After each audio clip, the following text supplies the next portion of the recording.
tout ce qu'il faut savoir sur le nouveau brawler Nagia. Donc pour commencer, c'est un dégât brut qui a une attaque plutôt faible.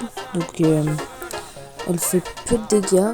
En moyenne, elle fait environ 1760 de dégâts par seconde, ce qui est relativement faible, avec un empoisonnement supplémentaire, ce qui fait quand même une bonne attaque au total, mais une attaque sur la longueur, donc pas super fort contre les assassins.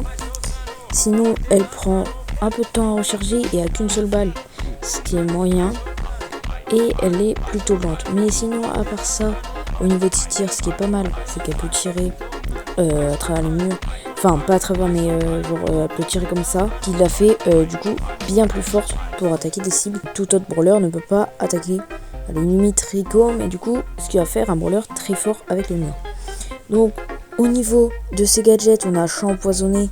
Donc, tous les ennemis empoisonnés par Nagia, ils ont une flaque d'empoisonnement, c'est plutôt cheaté. La jarre qui est vraiment moyenne, sauf en Razia Gem qui peut être vachement forte. Les équipements, c'est les mêmes. Les pouvoirs stars, celui-là, il fait apparaître des serpents quand les ennemis sont tués.